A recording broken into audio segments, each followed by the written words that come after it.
우리 한번 다시 인사해 볼까요? 할렐루야. 아멘. 1945년 8월 15일 광복절을 기억하시는 우리 성도님들도 아마 계실 거예요. 연세가 있으신 분들은 그날 기억하시죠? 우리 김평선 장로님 1945년 8월 15일 어떤 기록을 보니까 당일날은 다 얼떨떨해가지고 이게 무슨 일인가 했다고 그래요. 근데 그 다음날 되면서 막 감옥에 갇혔던 분들이 막 나오고 막 변화가 일어나니까 그때부터 정말 광복이구나, 해방이구나 그러면서 기뻐했다고 합니다. 고진감래라는 말이 있죠. 쓴 것이 가면 단 것이 온다. 고생 끝에 즐거움. 혹시 여러분 지금 질병과 고난과 알 수 없는 여러 가지 어려움 가운데 있으신 분들 또 하나님께서 즐거움, 기쁨으로 또 예비하시고 인도해 주시리라 믿습니다. 오늘 말씀 1절에 보면 끝으로 나의 형제들아 주 안에서 기뻐하라 그랬어요. 주님 때문에 기뻐하라. 주님이 주신 구원과 평강의 은혜 때문에 기뻐하라. 다른 기쁨의 근원들은 시간이 지나면 다 사라져 없어져 버리지만 주님은 영원하신 우리와 동행하시는 임마누엘 하나님이시기에 주님으로 여러분 같이 기뻐할 수 있기를 간절히 원합니다. 요즘은 개를 반려견이라고 이야기해야만 교양인 대접을 받습니다. 애완견 시대도 지났고요. 이제는 반려견이라고 이야기를 해야 한다고 합니다. 그래서 이 반려견에 대한, 물론 뭐 고양이도 있죠. 이 반려견에 대한 사랑이 얼마나 각별한지 어떤 때는 좀 지나치다라는 생각이 들 때도 솔직하게 있습니다. 저희가 어릴 때만 해도 대문에 뭐라고 써 있었을까요?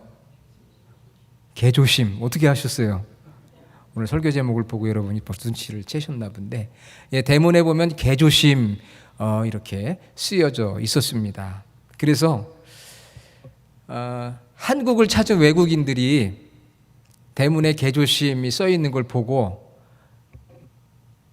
이 집이 개조심씨 댁이냐고 이렇게 물어봤다는 일화가 있습니다. 우리 한국 사람들은 이 대문에 문패가 있잖아요.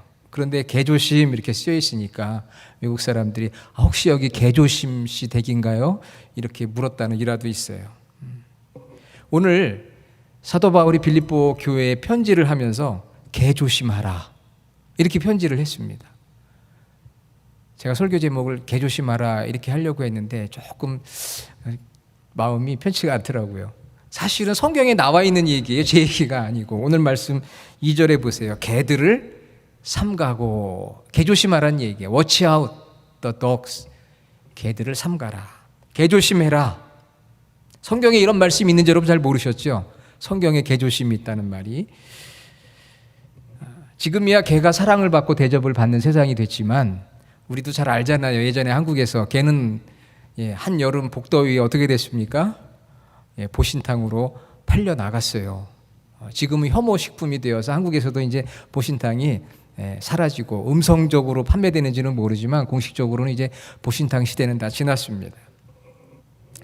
1세기 약 2000년 전 초대교회 당시에는 더 말할 나위가 없었어요. 개는 멸시받는 불쌍한 존재였습니다. 누가 거두질 않기 때문에 그냥 자기가 가서 먹을 거 찾아야 돼요. 자기 마음에 드는 데 가서 자야 돼요. 누가 그렇게 가꾸어 줍니까? 안 그래요. 그러니까 더럽고 지저분하고 불쌍한 멸시받는 존재들이 바로 개들이었습니다. 그러다 보니까 더럽기도 하고 또 개들도 돌보는 사람들이 없으니까 열받아가지고 사나워지고 부정적인 이미지가 강했어요. 2000년 전만 해도. 그래서 성경에 보면 유대인들은 이 이방인들을 향해서 개라고 표현을 했습니다. 이방인들을 향해서 개라고 이렇게 이야기를 했어요. 최대의 모욕인 거죠, 개. 그래서 우리 한국에서도 최대의 모욕은 욕 중에 나오잖아요. 제가 여기서 욕은 못하지만 뭐가 들어가는 글자가 있을 때 그게 아주 상당히 욕이 됩니다.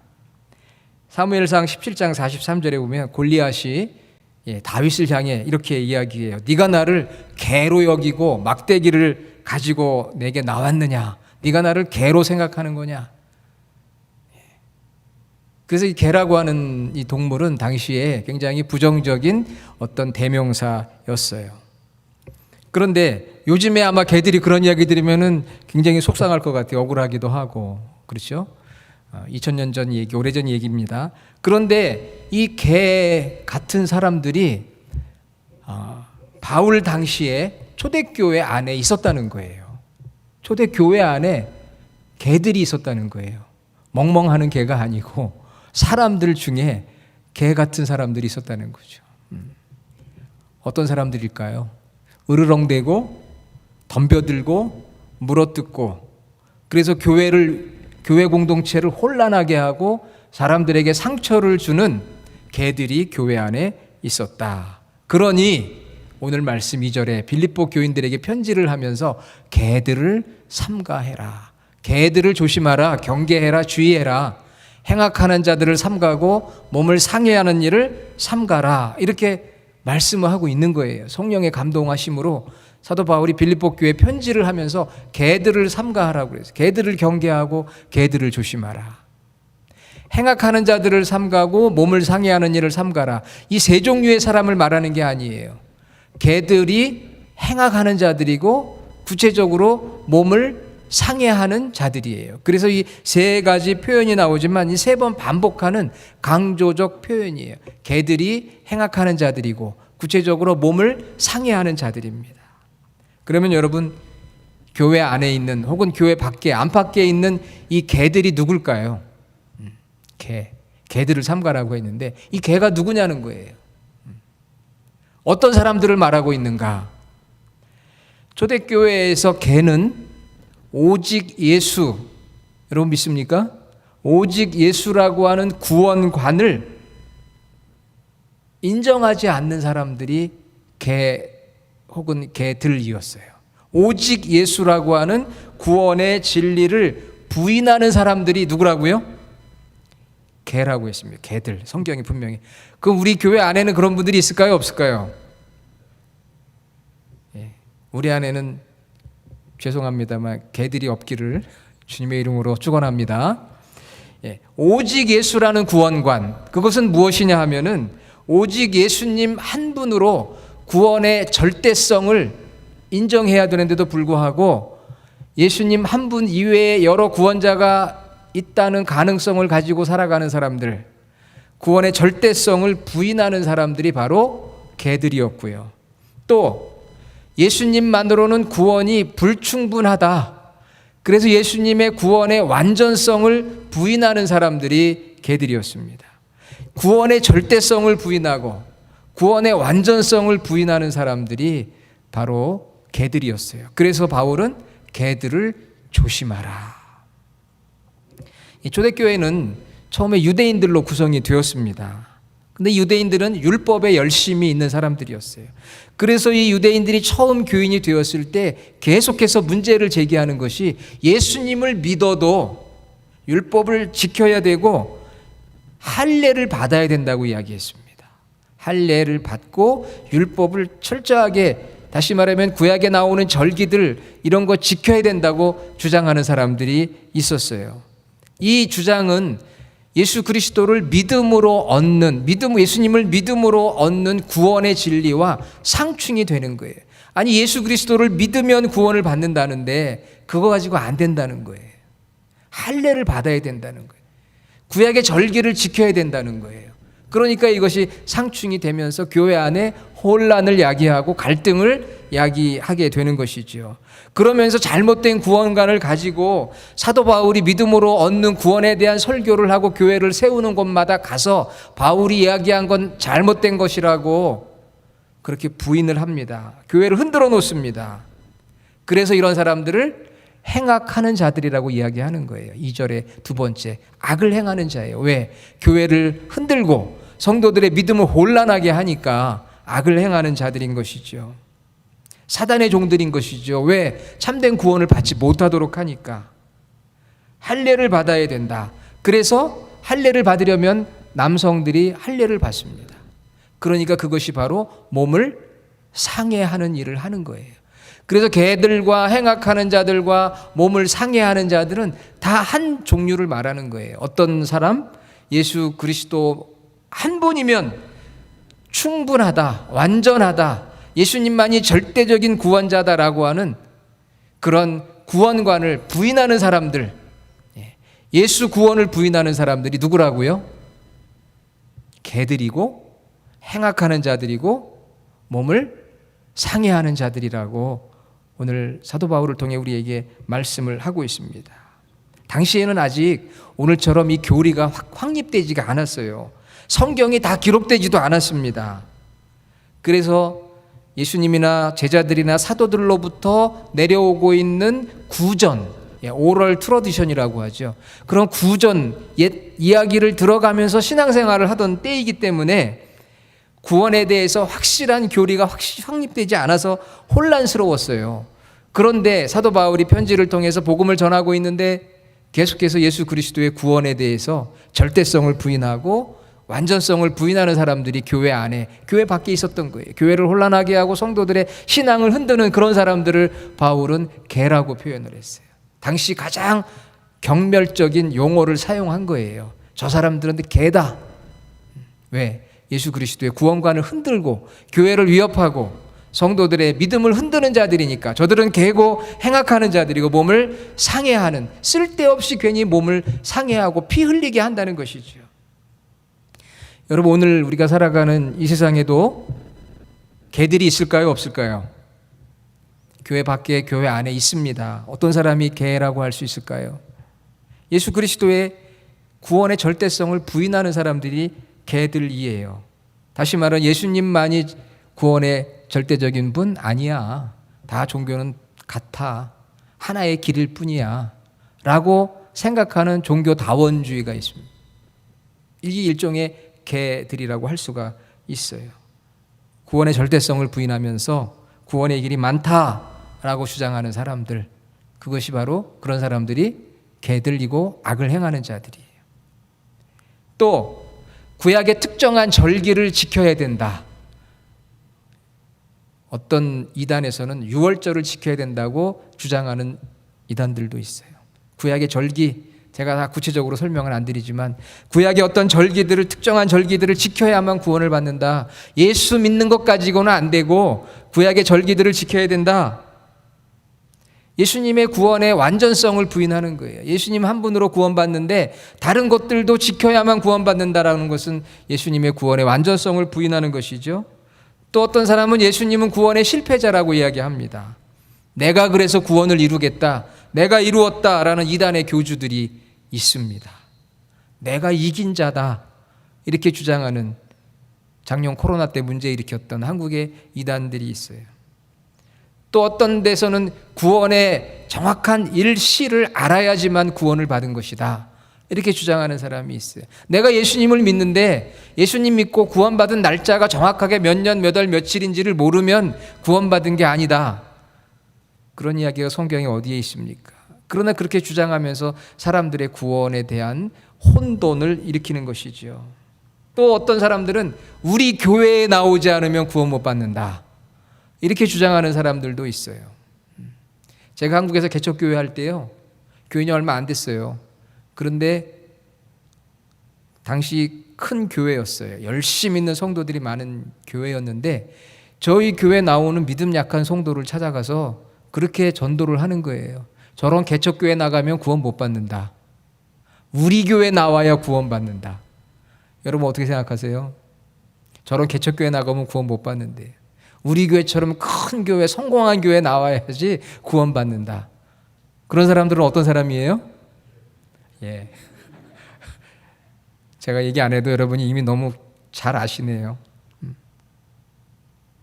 예수님은 삼위일체 하나님이 아니야. 그냥 인간일 뿐이야. 아니 천사야. 이렇게 생각하는 사람들. 기존 교회의 침투에서 교회와 성도들을 영적으로 혼란하게 하고 구원받는 데 걸림돌이 되게 하는 모든 사람들을 바로 개라고 말씀하고 있어요. 그래서 그 개들을 조심해야 된다. 영적으로 분별해야 된다.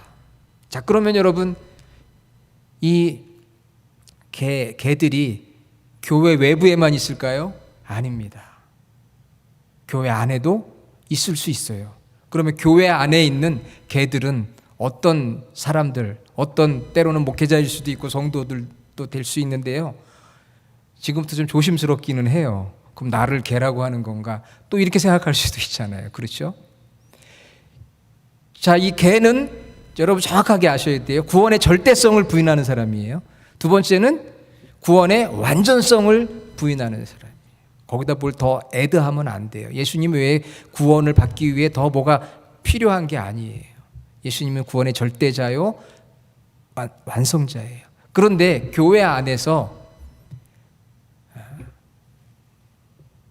교회 안에 있는 그 표현이 좀 그런데 교회 안에 있는 개들은 구원의 소중함을 모르는 거예요.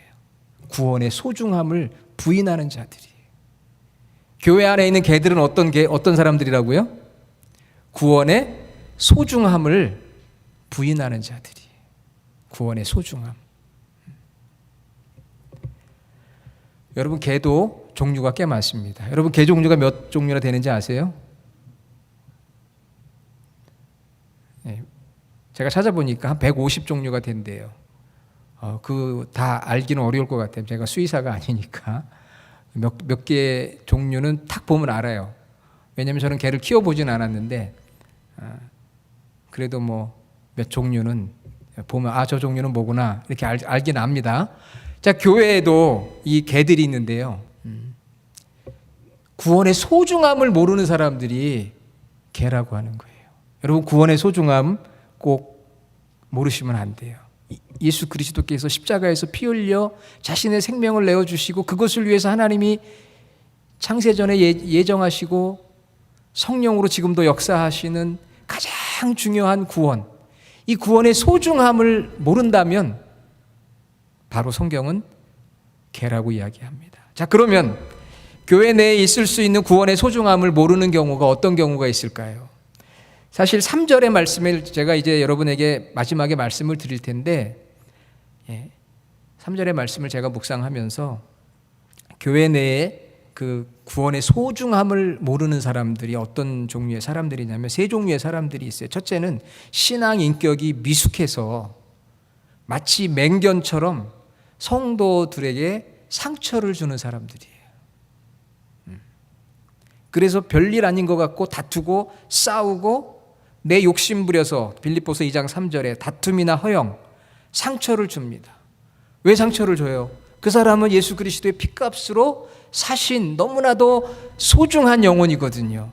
그런데 그 소중한 영혼을 상처를 주고 내가 사납게 한다, 다툰다, 물어뜯는다. 이거는 구원의 소중함을 알지 못하는 누구와 같다고요? 개와 같다는 거예요. 예전에 한국에서 어느 식당에 음식이 너무 맛있어요. 서비스 너무 좋아요. 여러분 그 식당 갈 거예요? 안 갈 거예요? 예? 값은 모르겠습니다만은 음식 맛있고 서비스 만점, 그러면 가고 싶잖아요. 그런데 손님이 없어요. 왜 그럴까요? 처음엔 손님이 있었어요. 어느 순간부터 손님들이 줄어들기 시작하네요. 왜 그랬을까요? 그 식당 문 옆에 그 주인의 맹견이 묶여 있었습니다. 어느 순간부터 그 주인이 자기가 키우는 맹견을 그 문 옆에 데려다 놨어요. 사람들이 겁나는 거예요. 그 맹견을 보기가 싫은 거예요. 그래서 한 사람 한 사람 그 식당을 발걸음을 끊기 시작했어요. 맹견이 있어가지고 잘못하면 내가 물릴까 봐, 해를 당할까 봐. 한 영혼이 너무 소중한데 그 영혼이 그렇게 소중한 것을 알지 못하고 물어뜯는 성도들이 그 교회에 있다. 그래서 예를 들어 어느 교회에 맹견이 있더라. 그러면 그 교회 가고 싶어요? 안 가고 싶어요? 예? 목사님 설교가 아무리 좋고 성도들이 좋아도 맹견 몇 마리가 그 교회에 있대더라. 그러면은 안 가고 싶잖아요. 그렇죠? 예. 저 들은 얘기인데 원로 목사님한테 어느 원로 목사님이 교회 행사를 갔어요. 그 교회에서 큰 행사가 있었습니다. 많은 성도들이 애쓰고 수고했어요. 돌아가면서 이 원로 목사님이 담임 목사님에게 귓속말로 이 목사 여기 보니까 맹견 한 마리가 있네. 그 원로 목사님 눈에는 맹견이 보이는 거예요. 물어뜯고 사납고 문제 일으킬 만한 그런 맹견이 보였던 거예요. 조심해야 돼. 교회 처음 부임해 가면은요, 성도님들 중에 꼭 그런 분들이 있어요. 목사님, 저기 아무개 조심하세요. 왜요? 그러면 이유는 제가 얘기 안 드리겠습니다. 그런 분들이 있어요. 염려해서 그러는 거죠. 목사님 괜히 처음 와가지고 아무것도 모르고 그분이 옆에서 막 잘해준다고 넘어가지 말라는 얘기예요. 조심하세요 그러더라고요. 아유, 조심은요, 다 똑같은 성도님들인데 다 편견 없이 사랑해야죠. 맞아요. 편견 없이 사랑해야 돼요. 근데 조심하라는 사람은 나중에 뭐 문제가 생기더라고요. 보니까 시간이 지나면은. 우리 교회는 그런 분들이 한 분도 없는 줄로 믿습니다. 예. 아멘. 맹견이 있으면 안 돼요. 맹견은.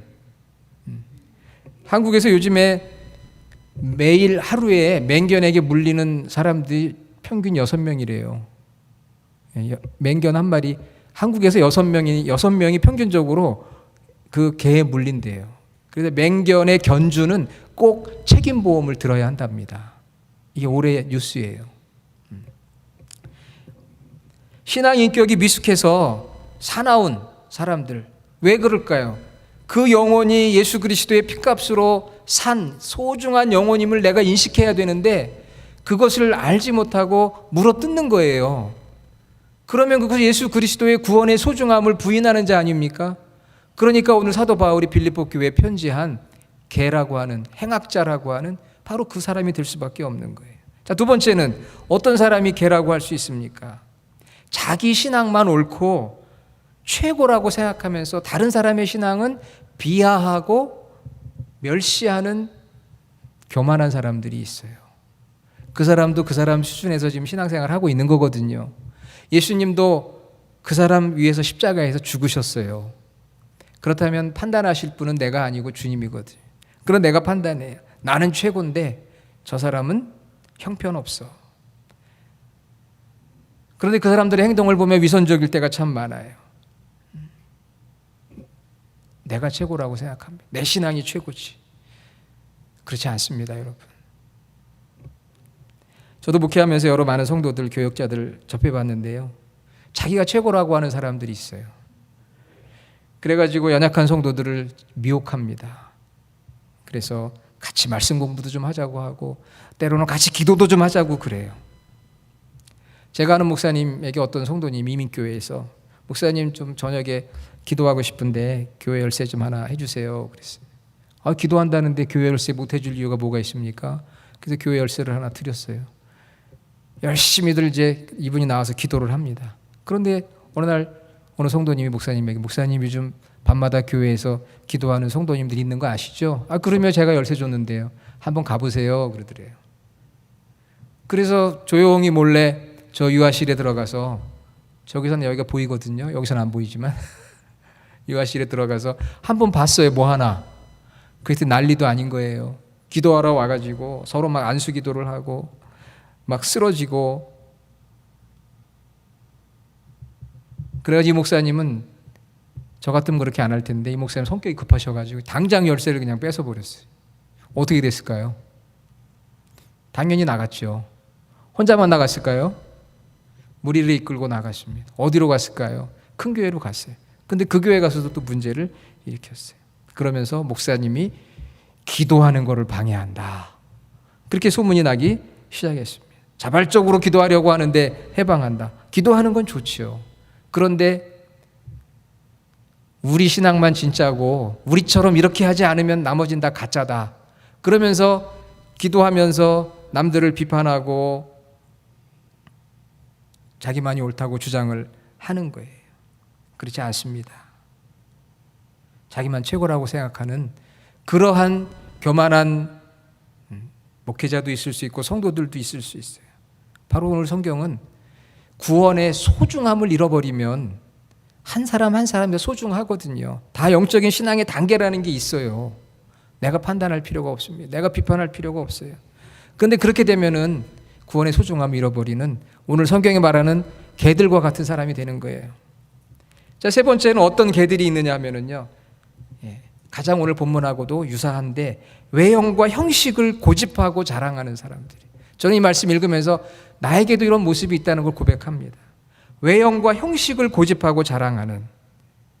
바울이 그런 고백하잖아요. 오늘 4절부터 나는 육체를 신뢰할 만하며 나도 육체를 신뢰할 만한 것이 있다. 5절 8일 만에 할례 받았다 나.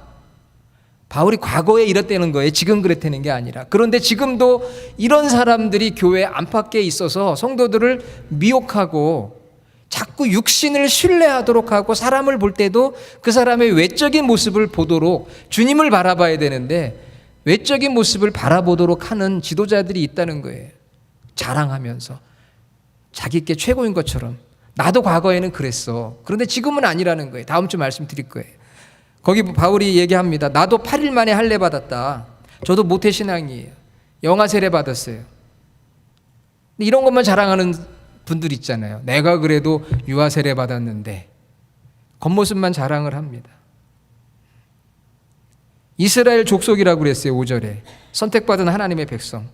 우리가 그래도 대대로 신앙의 가문이고 내가 그래도 3대째 신앙인인데 이런 분들이 있습니다. 목사님들 중에 많아요. 저도 그 중에 한 사람일 수도 있어요. 베냐민 지파인데 야곱이 가장 사랑하던 라헬의 후손 초대왕 사울을 배출했어요. 우리 가문은 그래도 목사님 가정이야. 장로님 가정이고 우리 집안에는 목사가 수두룩해. 장로가 수두룩해. 저희도 그래요. 그런데 이런 것만 자랑하면 개라는 거예요. 누구를 자랑해야 돼요? 예수님을 자랑해야 되거든. 예수님의 구원이 소중한 것이지. 히브리인들 중에 히브리인이요.